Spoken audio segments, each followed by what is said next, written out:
사모님 모십니다. 저는 고개를 숙인 채 재벌 회장의 차 문을 열었습니다. 그리고 그 순간 제 심장이 멈춘 것 같았습니다. 차에서 내린 여자의 얼굴을 본 순간 제 입에서 말이 튀어나왔습니다. 여보. 그 여자는 분명 3년 전 제가 직접 장례까지 치른 아내였습니다. 하지만 그녀는 저를 처음 보는 사람처럼 말했습니다. 새로 온 기사인가요? 그 순간 저는 깨달았습니다. 죽은 줄 알았던 아내가 재벌 회장 사모님이 되어 있었습니다. 그런데 저는 그때 몰랐습니다. 그녀가 저를 모르는 척하고 있다는 사실을요. 잠깐 사연이 시작되기 전에 무료인 구독과 좋아요를 눌러주세요. 여러분이 계신 곳을 댓글로 남겨주시면 모든 행복을 보내드리겠습니다. 민수의 인생은 평범했다. 인천 외곽의 작은 부품 공장에서 기름 냄새를 뒤집어쓰며 일하고 퇴근하면 낡은 빌라 302호로 돌아와 아내 서연이 차려준 밥상 앞에 앉았다. 반찬은 늘 두어 가지뿐이었다. 계란말이, 김치, 그리고 된장국. 식탁이 좁아서 둘이 앉으면 무릎이 닿을 정도였지만 서연은 언제나 웃으며 말했다. 오빠, 오늘 계란말이 잘 됐지? 민수는 그 말에 매번 웃었다. 매번 똑같은 대답을 했다. 응, 맛있어. 사실 가끔은 덜 익기도 했고 가끔은 너무 짜기도 했다. 하지만 그런 건 아무 상관없었다. 서연의 목소리로 서연의 웃음과 함께 먹는 밥은 언제나 세상에서 제일 맛있었다. 가난했지만 행복했다. 적어도 민수는 진심으로 그렇게 믿었다. 하지만 어느 날 모든 것이 무너졌다. 서연이 교통사고를 당했다는 전화를 받은 건 늦은 오후였다. 민수는 공장 작업복 그대로 병원으로 뛰어갔다. 버스도 기다리지 않았다. 택시를 잡아탔다. 요금이 얼마인지도 몰랐다. 그냥 빨리 가야 한다는 생각밖에 없었다. 응급실 문이 열리기도 전에 의사가 복도로 나오며 고개를 저었다. 최선을 다했습니다만. 그 말이 끝나기도 전에 민수의 다리가 풀렸다. 싸늘한 병원 복도 바닥에 주저앉아 민수는 울지도 못했다. 눈물조차 어디서 나오는지 몰랐다. 그저 멍하니 천장의 형광등만 바라보았다. 형광등이 웅웅 울렸다. 그 소리만 들렸다. 서연이 없다.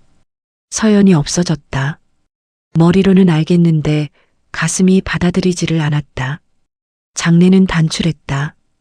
돈이 없었다. 친척도 없었다. 서연의 부모님은 오래전 연락이 끊겼고 민수 쪽도 마찬가지였다. 조문객도 없었다. 영정 앞에서 혼자 절을 올리던 그날 밤 민수는 처음으로 소리내어 울었다. 왜 나만 두고 갔어? 아무도 없는 장례식장에서 그 울음소리가 벽에 부딪혀 돌아왔다. 메아리처럼. 민수는 무릎을 꺾고 앉아 서연의 사진을 손으로 감싸쥐었다. 사진 속 서연은 웃고 있었다. 그날 이후 민수의 인생은 멈췄다. 공장에서 해고됐다. 사고 이후 한동안 출근을 못한 탓이었다. 빌라 월세도 밀렸다.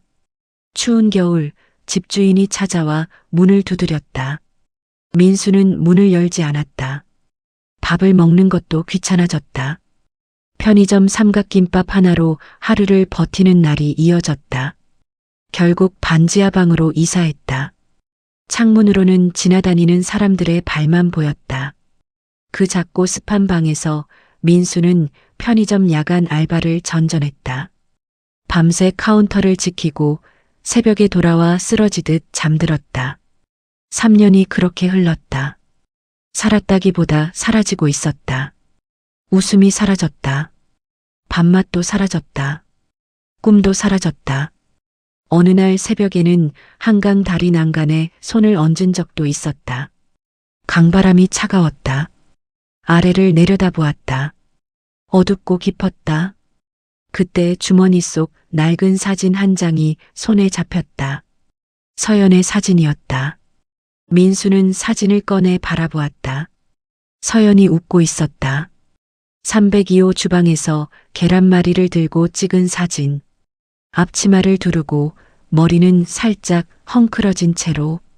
민수의 귓속에서 목소리가 들리는 것 같았다. 오빠, 나 없어도 잘 살아야 해. 살아야 했다. 이유는 없었지만 살아야 했다. 그녀가 남기고 간 말 한마디가 민수의 발을 난간에서 떼어놓았다. 그는 사진을 가슴에 꼭 안고 그 자리를 떠났다. 그러던 어느 날 새벽이었다. 편의점 카운터를 지키며 스마트폰을 멍하니 보다가 눈에 띄는 공고 하나를 발견했다.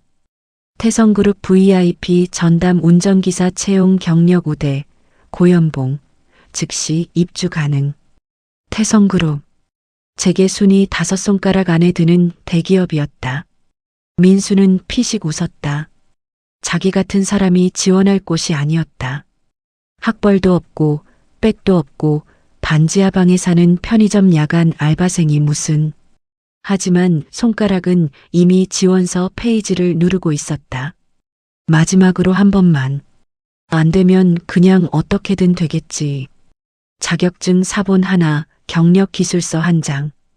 이력서를 넣고 사흘 뒤 모르는 번호로 전화가 왔다. 이민수 씨, 태성그룹 인사팀입니다. 합격을 축하드립니다. 민수는 수화기를 든 채 한참을 아무 말도 못했다. 그 선택이 자신의 인생을 완전히 뒤집어 놓을 줄은 꿈에도 몰랐다. 그리고 그가 더욱 몰랐던 것은 3년 전 죽은 줄 알았던 아내가 바로 그 저택 안에서 살고 있었다는 사실이었다. 3년이라는 시간 동안 서연에게 무슨 일이 있었던 걸까? 재벌 회장의 아내가 된 이유는 무엇인가? 그리고 민수가 곧 마주치게 될 충격적인 진실. 서연의 사고는 처음부터 사고가 아니었다. 첫 출근 날 아침, 민수는 새벽 5시에 눈을 떴다. 반지하방 천장을 한참 바라보았다. 오늘부터 태성그룹 전담 기사. 입으로 되뇌어봐도 실감이 나지 않았다. 거울 앞에 서서 중고로 산 검은 정장을 매만졌다. 어깨가 조금 넓었지만 어쩔 수 없었다. 구두는 어젯밤 편의점 앞 헌 신발 가게에서 5,000원을 주고 샀다. 민수는 거울 속 자신을 바라보다가 시선을 내렸다. 서연아, 나 오늘 첫날이야. 아무 대답도 없었다. 당연히. 그는 서연의 사진을 지갑 속에 넣고 문을 나섰다. 태성그룹 회장 전용 관저. 서울 북쪽 끝 산자락을 등지고 세워진 그 저택에 들어서는 순간 민수는 자신도 모르게 발걸음이 멈췄다. 정문부터가 달랐다. 검은 철제 대문이 천천히 열리고 직원 셔틀버스가 안으로 들어서자마자 전혀 다른 세상이 펼쳐졌다. 양쪽으로 뻗은 길고 긴 정원. 이름 모를 수잎 나무들이 줄지어 서 있었고 그 사이로 새벽 안개가 낮게 깔려 흘렀다. 군데군데 배치된 경호원들은 표정 하나 없이 정면을 응시하고 있었다. 검은 슈트, 이어폰, 절대 흔들리지 않는 눈빛. 주차장에는 민수가 3년 동안 벌어온 연봉을 전부 합쳐도 살 수 없는 차들이 아무렇지 않게 세워져 있었다. 이게 다른 세계라는 게 이런 거구나. 민수는 속으로 쓴웃음을 삼켰다. 이곳 사람들은 매일 이 풍경 속에서 숨을 쉬고 밥을 먹고 잠을 자는 것이다. 자신이 편의점 새벽 알바로 라면 하나 끓여 먹던 그 시간에 담당 팀장 박 과장이 다가와 나지막하게 말했다. 이민수 씨, 여기선 표정 관리가 전부야. 감정 드러내면 바로 잘리는 거 알지? 눈 마주치지 말고 말 걸지 말고 묻는 말에만 짧게 대답해. 네. 오늘은 대기 후 사모님 귀가 의전 있어. 잘 봐. 민수는 고개를 끄덕이며 지정된 자리로 이동했다. 오후 2시 저택 정문 쪽에서 무전이 들어왔다. 회장 차량 입장. 사모님 동승. 민수는 다른 기사들과 나란히 현관 앞에 도열했다. 손을 앞으로 모으고 시선을 바닥으로 내렸다. 심장이 괜히 빠르게 뛰었다. 긴장이었다. 단순한 긴장이라고 민수는 생각했다. 멀리서 엔진 소리가 들렸다. 긴 정원길을 따라 검은 세단이 천천히 들어왔다. 그 뒤로 경호 차량 2대가 나란히 따라붙었다. 차들이 현관 앞에 부드럽게 멈춰섰다. 선임 기사가 회장 쪽 문을 열었다. 민수는 사모님 쪽 문을 열어야 했다. 그는 차 문 앞으로 걸어가 손잡이를 잡았다. 깊게 숨을 한번 들이쉬었다. 그리고 문을 열었다. 사모님 모십니다. 향기가 먼저였다. 민수의 코끝에 닿는 순간 온몸이 굳었다. 꽃도 아니고 향수도 아닌 그냥 그 사람에게서만 나던 냄새. 302호 작은 방에서 서연의 머리카락에서 맡던 바로 그 냄새였다. 설마 2다리가 차에서 내려왔다. 고급 힐, 단정하게 재단된 베이지색 코트, 흠잡을 데 없이 정돈된 손. 민수는 고개를 숙인 채 시선을 바닥에 두고 있었다. 심장이 비정상적으로 쿵쿵 뛰었다. 아니야. 우연이겠지. 비슷한 향수겠지. 그때 그녀가 완전히 차에서 내렸다. 민수는 인사를 위해 고개를 들었다. 심장이 멈췄다. 눈이었다.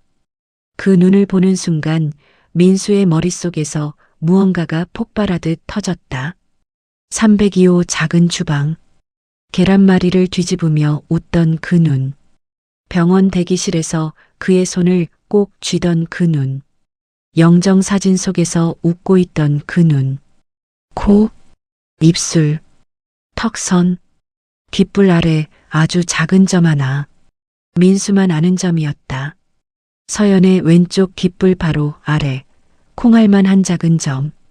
처음 사귀던 날 민수가 발견하고 한참을 놀렸던 그 점. 서연이다. 민수의 손이 떨리기 시작했다. 머리가 텅 비었다. 박 과장의 교육도, 첫날이라는 긴장도, 이 저택의 위압감도 전부 사라졌다. 온 세상에 그녀밖에 없었다. 3년이었다. 3년 동안 이 얼굴이 세상에 없다고 믿으며 살았다. 매일 밤 꿈에서 보다가 눈을 떠서는 혼자였다. 장례식장 영정 앞에서 혼자 절을 하던 그 밤을 민수는 아직도 기억했다. 아무도 없던 그 차가운 밤을. 그런데 지금 그녀가 눈앞에 서 있었다. 살아서 숨을 쉬며 이 저택의 사모님으로. 입술이 열렸다. 막을 수가 없었다. 여보. 저택 현관 앞이 순간 얼어붙었다. 경호원이 미세하게 자세를 바꿨다. 박 과장의 눈이 커졌다. 누군가 숨을 삼키는 소리가 들렸다. 그녀는 1초 멈췄다. 딱 1초. 민수는 그 1초를 평생 잊지 못할 것이다. 그 짧은 순간 그녀의 눈 속에서 무언가 흔들렸다.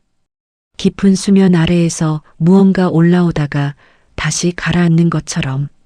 아주 짧게, 아주 작게. 하지만 분명히. 그리고 그녀는 입을 열었다. 차갑고 또렷하게. 새로운 기사인가요? 처음 보는 사람에게 하는 말이었다. 눈빛도 그랬다. 민수를 바라보는 그 눈에는 아무것도 없었다. 낯섦도 놀람도 반가움도 없었다. 그저 새로운 직원을 확인하는 고용주의 시선. 박 과장이 재빠르게 끼어들었다. 네, 사모님. 오늘부터 전담 배정된 이민수 기사입니다. 그녀는 가볍게 고개를 끄덕이고는 현관 안으로 걸어 들어갔다. 구두 굽소리가 대리석 바닥 위에서 멀어졌다. 그리고 사라졌다. 민수는 한동안 그 자리에 서 있었다. 손이 아직도 떨리고 있었다. 무릎이 풀릴 것 같았다. 박 과장이 옆으로 다가와 낮게 속삭였다. 야, 이민수. 오늘 첫날에 무슨 짓이야. 정신 차려. 죄송합니다.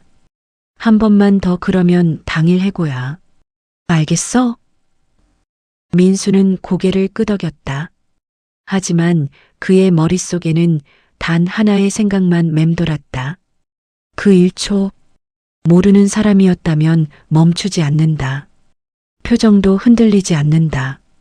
그런데 그녀는 멈췄다. 딱 1초, 그 눈 속에서 무언가가 흔들렸다. 서연아, 너 나를 알아본 거지? 알면서 모르는 척한 거지? 그렇다면 왜? 민수는 저택 현관을 바라봤다. 그녀가 사라진 문을. 그때였다. 저택 2층 창문에서 커튼이 살짝 흔들렸다. 누군가 창밖을 내려다보고 있었다. 민수는 눈을 가늘게 떴다. 커튼 사이로 잠깐, 아주 잠깐 보였다. 누군가의 눈이었다. 서연의 눈이었다. 민수와 눈이 마주치는 순간 커튼이 닫혔다. 그날 밤, 저택 안쪽 깊숙한 방, 서연은 혼자 창문을 바라보며 손을 꽉 쥐고 있었다. 손가락이 하얗게 변할 때까지. 그리고 그녀의 입술 사이로 아주 작은 소리가 새어나왔다. 민수야, 제발 떠나. 그녀의 눈에서 눈물 한 방울이 흘러내렸다. 서연이 민수를 모른 척한 건 기억을 잃어서가 아니었다. 그것은 민수를 살리기 위한 유일한 방법이었다. 서연은 왜 죽은 척을 해야만 했는가? 그녀를 이 저택에 가둔 진짜 이유는 무엇인가? 그리고 민수가 곧 알게 될 단 하나의 진실. 3년 전 그 사고를 계획한 사람은 바로 이 저택 안에 있다. 이튿날 아침, 민수는 밤새 한숨도 자지 못했다. 반지하방 천장을 바라보며 뒤척이다가 새벽 4시에 결국 자리에서 일어났다. 서연의 사진을 꺼내 오래 바라보았다. 302호 주방에서 찍은 그 사진. 계란말이를 들고 웃는 얼굴. 어제 저택 현관에서 본 그 얼굴과 완벽하게 같았다. 기억을 잃은 건가? 아니면 모른 척하는 건가? 답이 나오지 않았다. 민수는 사진을 접어 지갑에 넣고 정장을 챙겨 입었다. 오늘도 출근해야 했다. 그녀가 있는 그 저택으로. 저택에 도착하자 집사 최 씨가 민수를 불렀다. 최 씨는 태성그룹 관저에서 20년째 근무한 베테랑이었다. 머리가 희끗하고 말수가 적었지만 저택 안의 모든 것을 꿰고 있는 사람이었다. 그는 민수를 조용한 복도 한켠으로 데려가 낮게 말했다. 어제 사모님께 실례가 있었다고 들었습니다. 민수는 고개를 숙였다. 죄송합니다. 다시는 사과는 됐습니다. 최 씨는 짧게 손을 들어 민수의 말을 잘랐다. 그리고 잠시 민수를 바라보다가 천천히 입을 열었다. 이민수 기사님, 한 가지만 말씀드리겠습니다. 네. 사모님은 몇 년 전 사고로 기억을 잃으셨습니다. 민수의 머리가 하얘졌다. 기억을 잃으셨다고요? 네. 사고 이전의 기억이 거의 없으십니다. 그래서 어제 기사님을 처음 보는 분으로 대하신 겁니다. 오해 없으시길 바랍니다. 최 씨는 그 말을 끝으로 조용히 자리를 떴다. 민수는 한동안 복도에 혼자 서 있었다. 기억상실. 그 두 글자가 머릿속에서 맴돌았다. 그래서였구나. 그래서 모른 척한 게 아니라 진짜로 기억이 없는 거구나. 3년 전 자신과 함께 살던 302호도 계란말이를 만들던 그 주방도 민수라는 이름도 전부 지워진 것이다. 가슴 한켠이 무너지는 것 같았다. 그럼 서연이는 나를 정말 모르는 거야. 눈물이 나올 것 같았다. 민수는 입술을 꽉 깨물었다. 하지만 그때였다. 머릿속에서 무언가 자꾸 걸렸다. 그날 오후 민수는 처음으로 서연을 가까이서 볼 기회가 생겼다. 저택 내 이동 차량을 운행하는 임무였다. 서연은 뒷좌석에 앉아 창밖을 바라보고 있었다. 민수는 룸미러로 그녀를 훔쳐보지 않으려 했지만 자꾸 시선이 갔다. 그러다 민수는 보았다. 서연이 무릎 위에 올려놓은 손을, 손가락을 만지작거리고 있었다. 오른손 검지로 왼손 손가락 마디를 하나씩 눌렀다 놓았다 하는 동작. 무의식적으로 반복되는 그 버릇. 민수의 심장이 쿵 내려앉았다. 서연의 버릇이었다. 긴장하거나 불안할 때마다 손가락을 만지작거리던 그 습관. 민수가 수백 번 봤던 그 동작. 우연일 수 있어. 민수는 스스로를 진정시켰다. 그날 저녁 저택 주방 직원에게 아무렇지 않게 물었다. 사모님은 어떤 음식을 좋아하세요?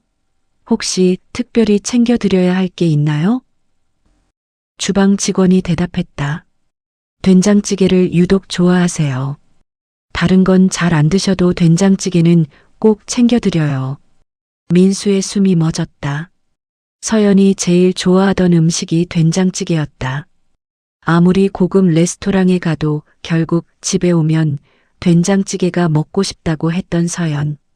우연이야. 된장찌개 좋아하는 사람이 얼마나 많은데. 민수는 다시 스스로를 다독였다.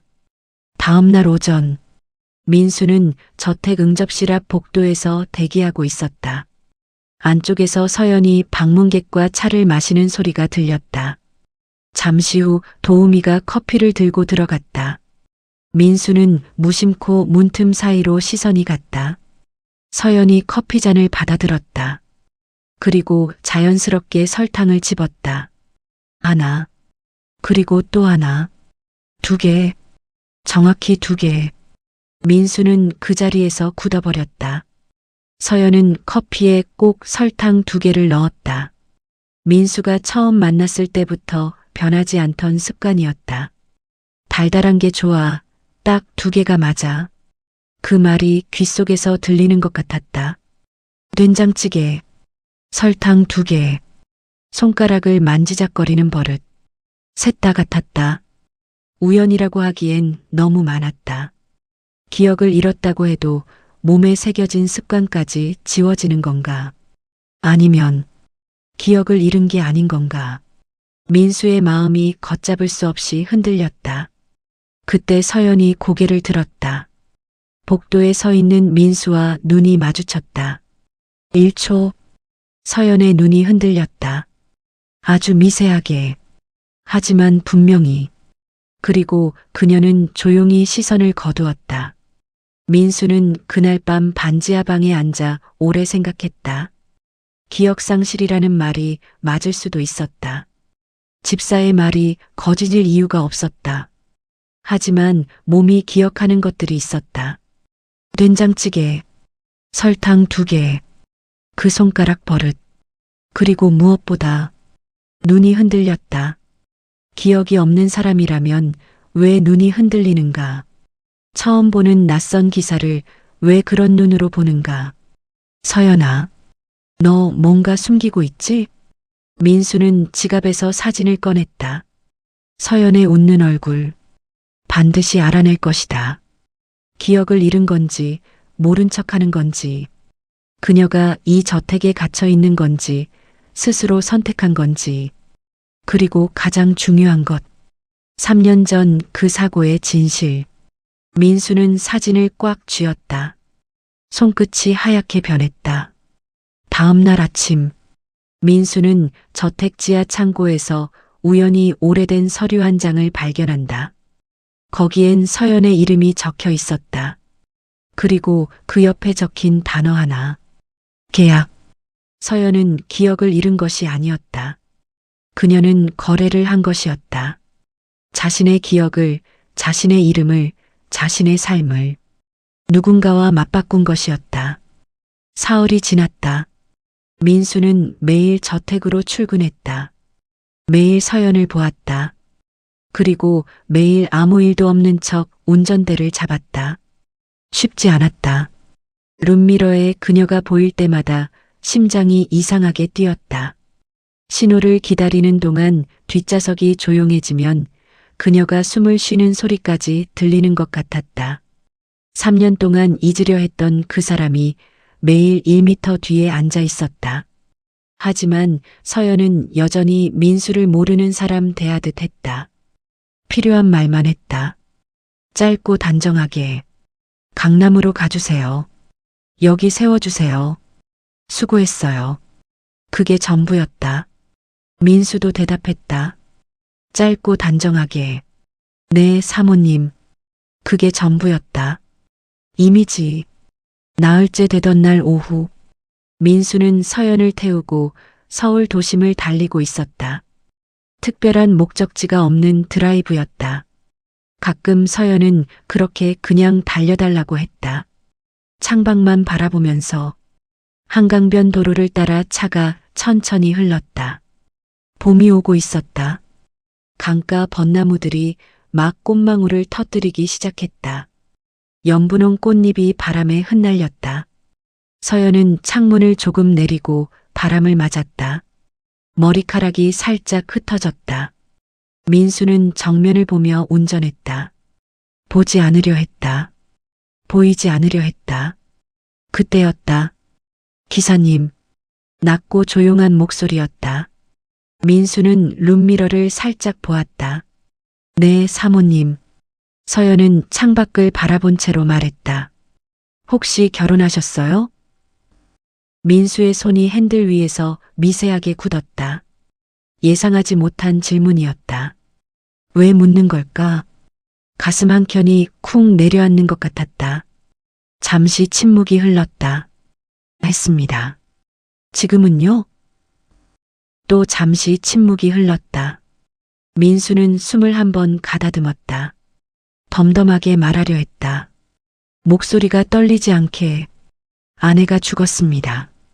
그 말이 차 안에 조용히 번졌다. 바람 소리가 창문 틈으로 들어왔다. 한강이 햇빛을 받아 반짝였다. 그 순간이었다. 룸미러 속 서연의 눈이 잠깐 흔들렸다. 아주 작게, 아주 짧게. 눈꺼풀이 미세하게 떨렸고 입술이 살짝 열렸다가 다시 닫혔다. 마치 뭔가 말하려다가 삼켜버린 것처럼. 하지만 곧 아무 일 없다는 듯 다시 창밖을 바라봤다. 그렇군요. 힘드셨겠어요. 짧은 위로였다. 건넨 것인지 흘린 것인지 모를 만큼 작은 소리로. 민수는 그걸 눈치채지 못했다. 룸미러를 다시 도로로 향하며 그냥 대답했다. 괜찮습니다. 저택으로 돌아와 차를 세우고 민수가 문을 열었다. 서연이 내리려다 잠깐 멈췄다. 기사님. 네. 아내분 좋아하는 음식이 있으셨어요? 민수는 그 질문에 잠시 굳었다. 왜 그런 걸 묻는 걸까? 서연의 표정은 여전히 담담했다. 그냥 지나가는 말처럼 물은 것 같기도 했다. 된장찌개요. 민수는 짧게 대답했다. 서연의 눈이 아주 잠깐 흔들렸다. 하지만 그것도 1초였다.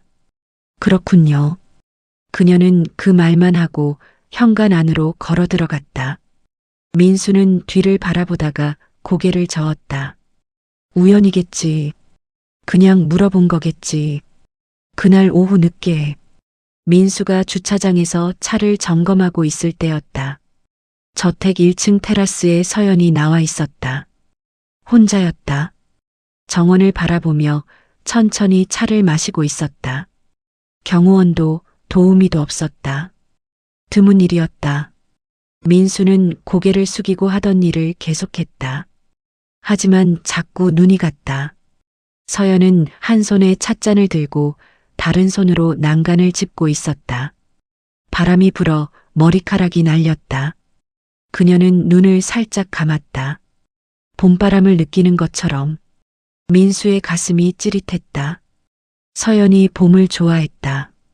겨울 내내 봄이 오기를 기다렸다. 봄바람이 불면 꼭 창문을 열고 눈을 감았다. 오빠, 이 바람 맡아봐. 봄 냄새 나잖아. 그 말이 귀에 들리는 것 같았다. 지금 저 모습이 그때와 똑같았다. 그때 서연이 찻잔을 내려놓으며 오른손으로 왼손 손가락을 만지작거리기 시작했다. 검지로 마디를 하나씩 눌렀다 놓았다 하는 그 동작. 차에서도 봤던 그 버릇.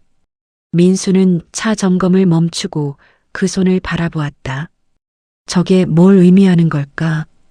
기억을 잃어도 습관은 남는 걸까? 몸이 기억하는 것들은 머리가 지워도 살아남는 걸까?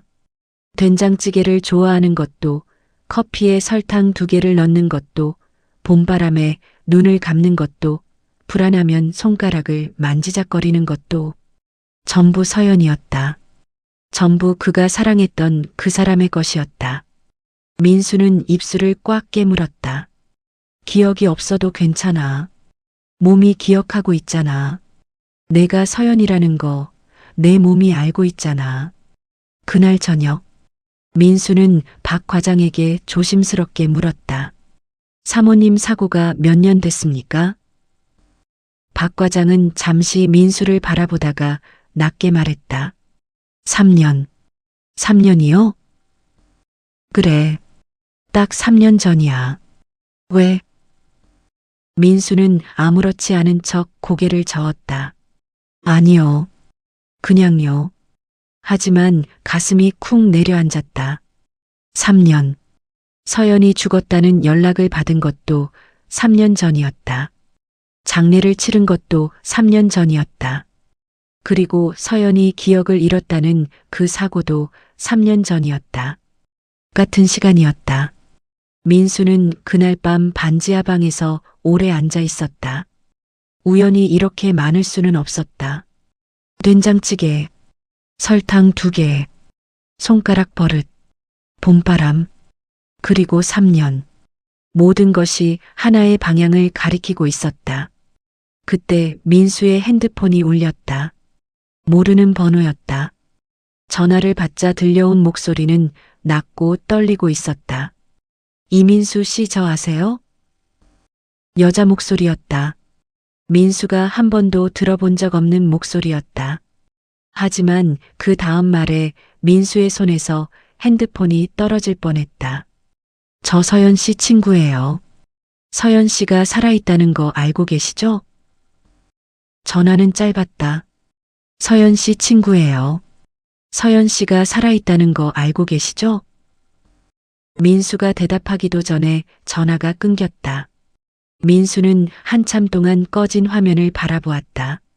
손이 떨렸다. 다시 전화를 걸었다. 연결음이 몇 번 울리다가 끊겼다. 또 걸었다. 또 끊겼다. 3번째에는 아예 연결조차 되지 않았다. 결번이었다.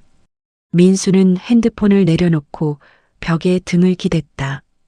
서연 씨가 살아있다는 거 알고 계시죠? 알고 있었다. 아니, 확신하고 있었다.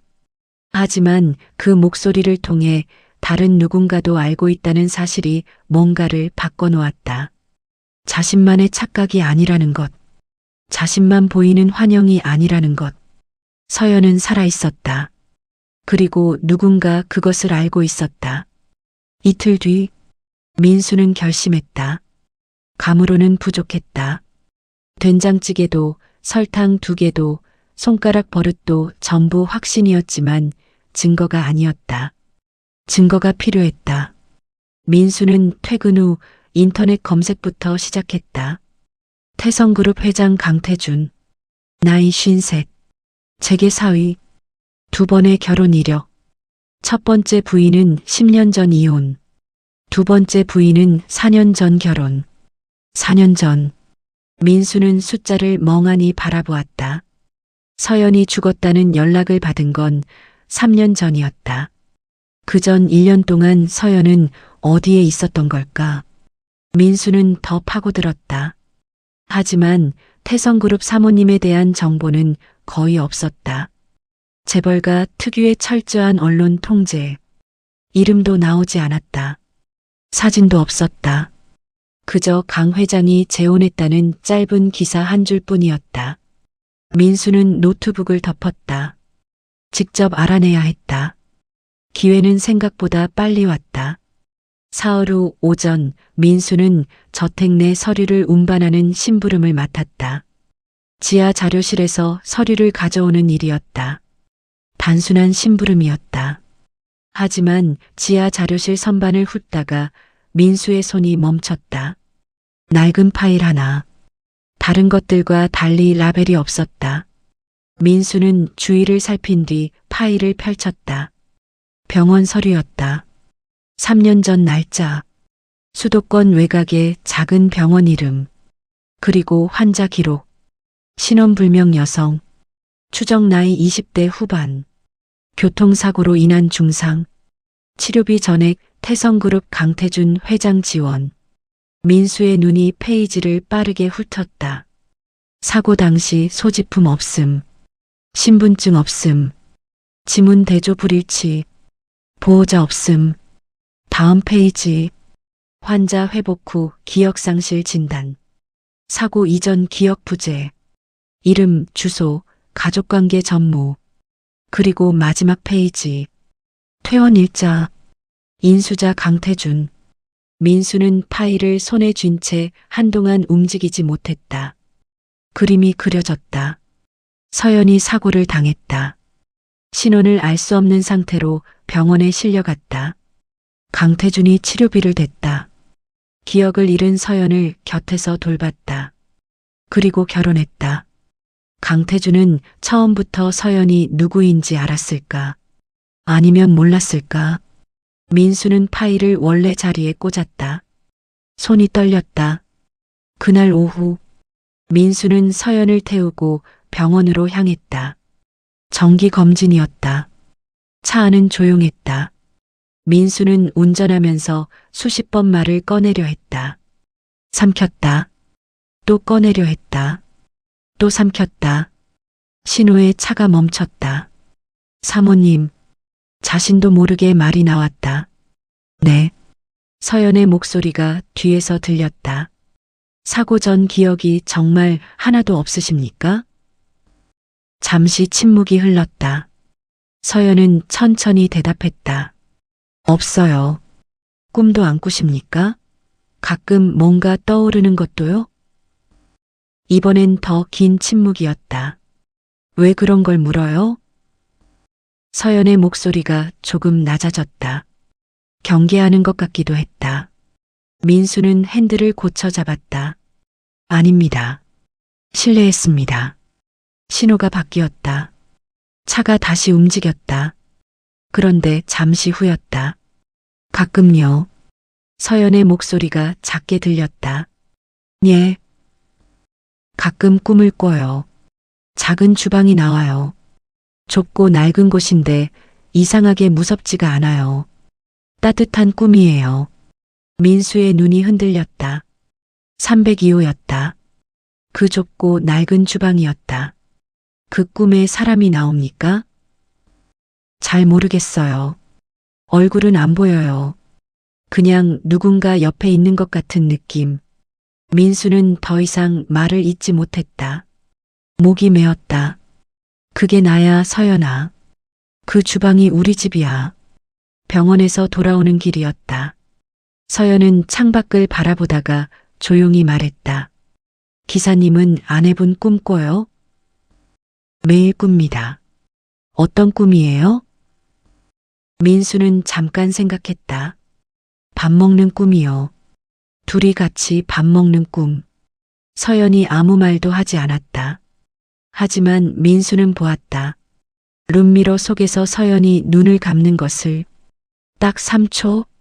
눈을 꼭 감았다가 뜨는 것을. 그 3초 동안 그녀의 표정에 무언가 스치고 지나갔다. 슬픔인지 그리움인지 아니면 죄책감인지 민수는 알 수 없었다. 하지만 확신했다. 저 사람은 서연이다. 기억이 없어도 서연이다. 몸이 기억하고 꿈이 기억하고 저 눈이 기억하고 있었다. 그날 밤 민수는 반지하 방 바닥에 앉아 메모지에 적어 내려갔다. 된장찌개, 설탕 2개, 손가락 버릇, 봄바람, 302호 주방 꿈, 3년이라는 시간, 신원불명 교통사고, 강태준의 치료비, 하나하나가 점이었다. 그리고 그 점들을 이으면 하나의 선이 되었다. 민수는 펜을 내려놓았다. 더 이상 의심이 없었다. 사모님은 자신의 아내였다. 이제 남은 건 단 하나였다. 왜 서연은 그 사고를 당해야 했는가? 왜 강태준이 신원불명의 그녀를 데려갔는가? 그리고 왜 서연은 지금도 민수에게 아무 말을 하지 않는가? 민수의 핸드폰에 문자 한 통이 도착했다. 모르는 번호였다. 문자엔 딱 한 줄만 적혀 있었다. 더 이상 파고들지 마세요. 서연 씨가 위험해집니다. 경고 문자를 받은 다음 날, 민수는 평소와 똑같이 출근했다. 똑같이 정장을 입고, 똑같이 차를 점검하고, 똑같이 저택 현관 앞에 섰다. 아무 일도 없다는 듯이. 하지만 속은 달랐다. 어젯밤 내내 그 문자 한 줄이 머릿속을 떠나지 않았다. 더 이상 파고들지 마세요. 서연 씨가 위험해집니다. 위험. 그 단어가 자꾸 걸렸다. 서연이 위험하다는 건 지금 위험하다는 건가? 아니면 민수가 파고들면 위험해진다는 건가? 그 문자를 보낸 사람은 누구인가? 서연의 친구라고 했던 그 여자인가? 답이 없었다. 번호는 여전히 결번이었다. 민수는 일단 멈추기로 했다.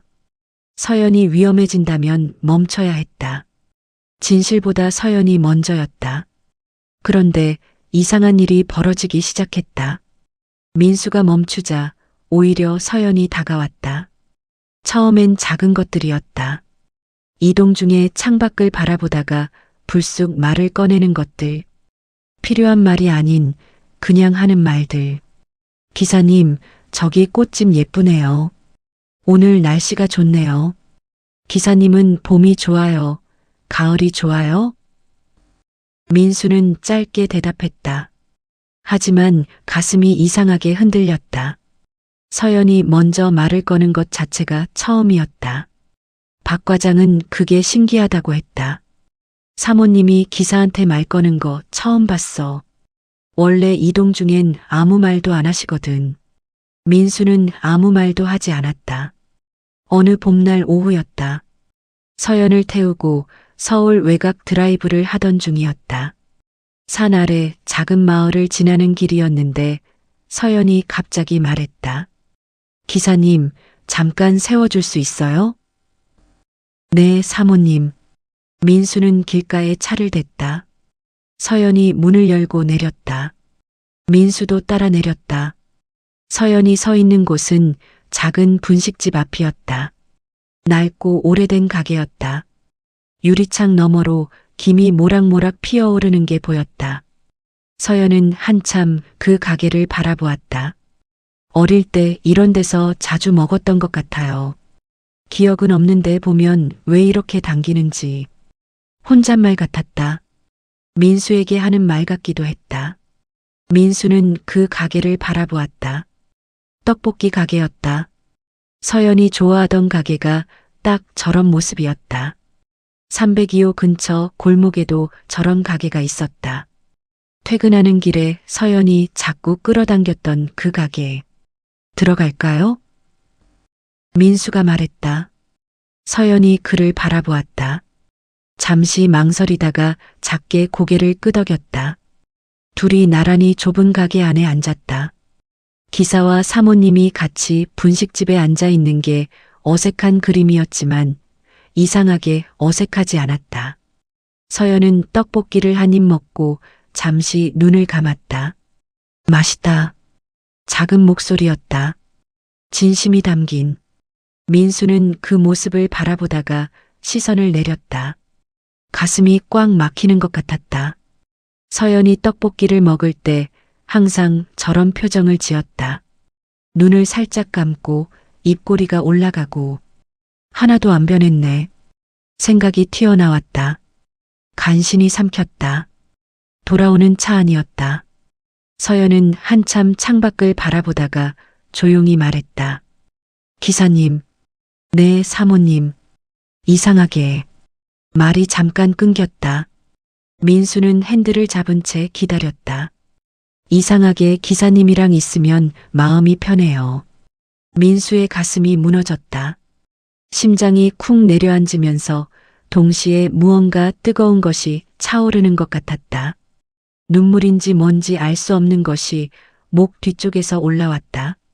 서연이 계속 말했다. 처음 봤을 때부터 그랬어요. 왜 그런지는 모르겠어요. 그냥 오래 알던 사람 같은 느낌? 민수는 아무 말도 하지 못했다. 오래 알던 사람. 5년이었다.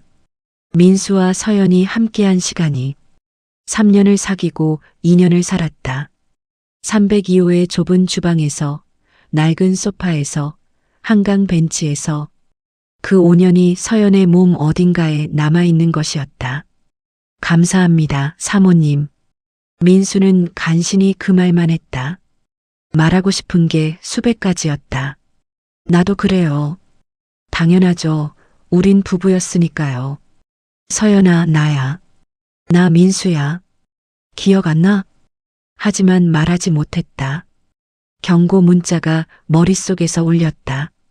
서연 씨가 위험해집니다. 혹시라도 지금 서연의 삶을 망가뜨릴까봐.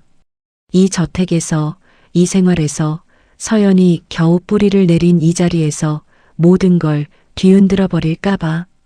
기억이 없는 서연에게 갑자기 과거를 들이밀면 무슨 일이 생길지 몰랐다. 민수는 입을 닫았다. 그날 이후였다. 서연이 조금씩 달라졌다. 이동 중에 말을 거는 횟수가 늘었다.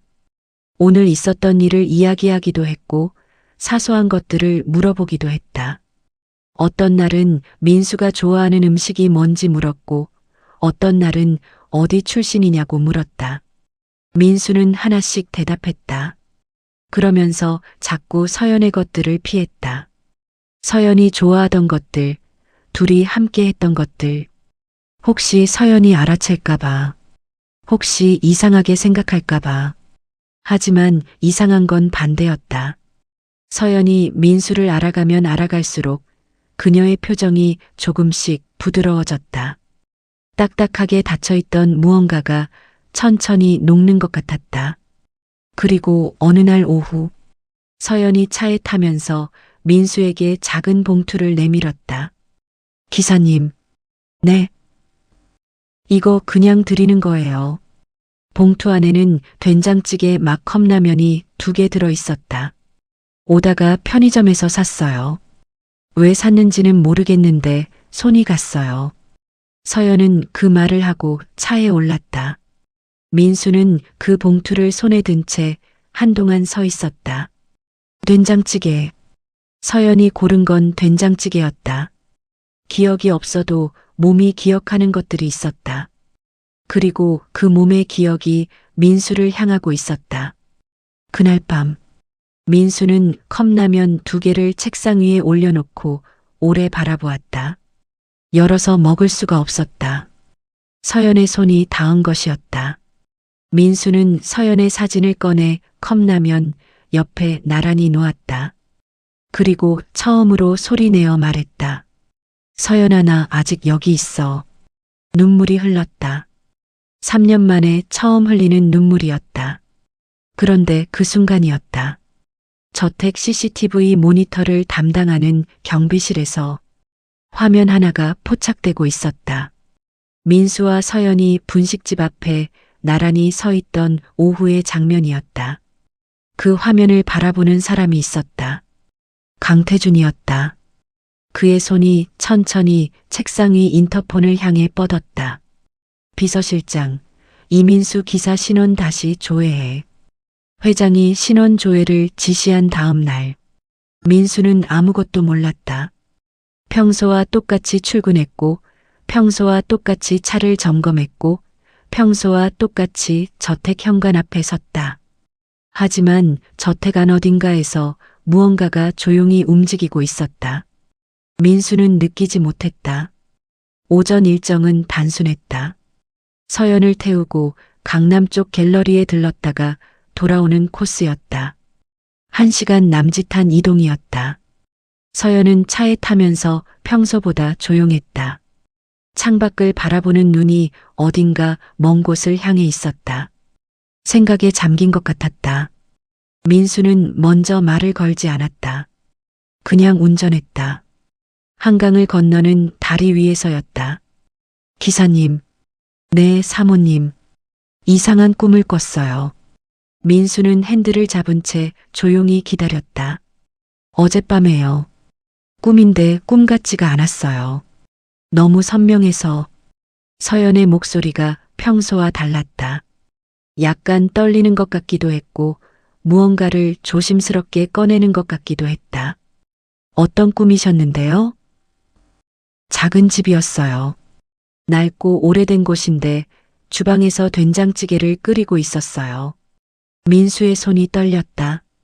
핸들을 잡은 손이 자신도 모르게 미세하게 흔들렸다. 민수는 의식적으로 힘을 주었다. 들키면 안 됐다. 된장찌개요. 최대한 덤덤하게 말했다. 네. 근데 이상한 게 제가 끓이는 게 아니었어요. 누군가 끓여주는 걸 제가 식탁에 앉아서 기다리고 있었어요. 그 사람 얼굴은 안 보였어요. 등만 보였는데. 근데 이상하게 무섭지 않았어요. 오히려 너무 편안해서 꿈에서 깨기 싫었어요. 민수는 아무 말도 하지 못했다. 302호였다. 그 좁은 주방이었다. 민수가 퇴근해서 된장찌개를 끓이면 서연이 식탁에 앉아 기다리던 그 장면이었다. 아니, 정확히는 반대였다. 서연이 끓이는 날이 더 많았다. 하지만 가끔 민수가 먼저 퇴근하는 날이면 민수가 끓였다. 서연이 들어오면서 냄새를 맡고 오빠 된장찌개야? 하며 신발을 벗던 그 장면이었다. 그 꿈을 서연이 꿨다. 갤러리에 도착해서도 민수는 정신이 없었다. 주차장에 차를 세우고 서연이 내리는 것을 보면서도 머릿속엔 그 꿈 이야기만 맴돌았다. 기억이 없다고 했다. 사고 이전 기억이 전혀 없다고 했다. 그런데 꿈에서 302호가 나왔다. 뇌가 지워도 어딘가에 남아있는 게 있는 것이었다. 아주 깊은 곳에, 의식이 닿지 않는 곳에, 하지만 잠들면 올라오는 곳에. 서연아, 내 기억이 깨어나고 있어. 갤러리에서 나온 서연은 평소보다 말이 많았다. 차에 타자마자 전시 이야기를 꺼냈다. 어떤 그림이 좋았는지, 어떤 색감이 마음에 들었는지. 민수는 들으면서 짧게 대꾸했다. 그러다 서연이 불쑥 말했다. 기사님은 그림 좋아해요? 잘 모릅니다. 잘 몰라서요. 저도 잘 모르는데 오늘 한 그림 앞에서 발이 안 떼졌어요. 어떤 그림이었는데요? 밥상 그림이었어요. 두 사람이 마주 앉아 밥 먹는 그림. 아무것도 아닌 그림인데 한참을 서 있었어요. 민수는 신호의 차를 멈추며 룸미러를 살짝 보았다. 서연이 창밖을 바라보고 있었다. 손이 무릎 위에서 또 손가락을 만지작거리고 있었다. 왜 그 그림이 좋으셨던 것 같아요? 서연은 잠시 생각하다가 말했다. 그냥 따뜻해 보였어요. 밥상이 작고 초라한데도 두 사람이 웃고 있어서 저게 행복이겠구나 싶었어요. 민수는 정면을 바라보았다. 눈이 뜨거워졌다. 참았다. 맞습니다, 사모님. 그것밖에 할 말이 없었다. 돌아오는 길 중반쯤이었다. 서연이 다시 꿈 이야기를 꺼냈다. 기사님, 아까 꿈 얘기했잖아요. 네. 그 꿈에서 된장찌개 냄새가 났어요. 꿈에서 냄새가 나는 게 이상하죠? 이상하지 않습니다. 그 냄새가 깨고 나서도 한동안 남아 있었어요. 그래서 아침에 주방 가서 된장찌개 끓여달라고 했어요. 민수는 아무 말도 하지 않았다. 근데 먹으면서 계속 이상했어요. 뭔가 다른 느낌? 제가 알던 맛이 따로 있는 것 같은데 그게 뭔지 모르겠어요. 기억은 없는데 몸이 다른 맛을 기억하는 것 같은 느낌. 민수는 핸들을 꽉 쥐었다. 302호 된장찌개 맛이야. 내가 끓이던 맛이야. 멸치 육수 넉넉하게 잡고 두부 큼직하게 썰고 청양고추 하나 넣어서 서연이 내가 제일 좋아하던 그 맛이야. 말하고 싶었다. 온몸이 말하고 싶어 떨렸다. 하지만 삼켰다. 또 삼켰다. 서연 씨가 위험해집니다. 저택 현관 앞에 차를 세웠다.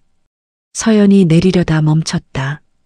기사님, 네, 사모님. 그 꿈에 나오는 사람이 누구일까요? 민수는 숨이 멎는 것 같았다. 서연이 민수를 바라보고 있었다. 담담한 눈이었지만 그 안에 무언가 찾는 것이 있었다. 민수는 3초 동안 서연의 눈을 바라보았다. 말하면 안 됐다. 알고 있었다. 하지만 사모님을 사랑했던 사람 아닐까요? 그 말이 나왔다. 서연의 눈이 흔들렸다. 이번엔 아주 크게. 두 사람 사이에 침묵이 흘렀다. 봄바람이 서연의 머리카락을 건드렸다. 서연은 아무 말 없이 차에서 내렸다. 현관으로 걸어 들어갔다. 하지만 민수는 보았다. 현관문 앞에서 서연이 잠깐 걸음을 멈추는 것을, 고개를 살짝 숙이는 것을, 어깨가 미세하게 떨리는 것을. 그날 저녁, 서연은 자신의 방 침대에 앉아 두 손으로 얼굴을 감쌌다. 머릿속이 이상했다. 뭔가가 자꾸 올라오려 했다. 된장찌개 냄새, 좁은 주방, 등을 보이고 서 있던 누군가, 그리고 오늘 들은 그 말, 사모님을 사랑했던 사람. 왜 그 말이 이렇게 아픈 걸까? 왜 처음 듣는 말인데 어디선가 들어본 것 같은 걸까? 그때였다. 서연의 머릿속에서 무언가 스쳤다. 아주 짧게, 아주 선명하게. 누군가의 얼굴이었다. 민수였다. 서연은 숨을 멈췄다. 기억이 아니었다. 기억이라고 하기엔 너무 짧았다. 하지만 분명히 보였다. 그 얼굴이 웃고 있었다. 서연의 눈에서 눈물이 흘렀다. 이유를 몰랐다. 그냥 흘렀다. 그날 밤은 조용했다. 저택의 불빛들이 하나씩 꺼지고 경호원들이 야간 순찰로 자리를 옮긴 뒤였다. 민수는 주차장 옆 기사 대기실에서 퇴근 준비를 하고 있었다. 정장 재킷을 집어들던 순간이었다.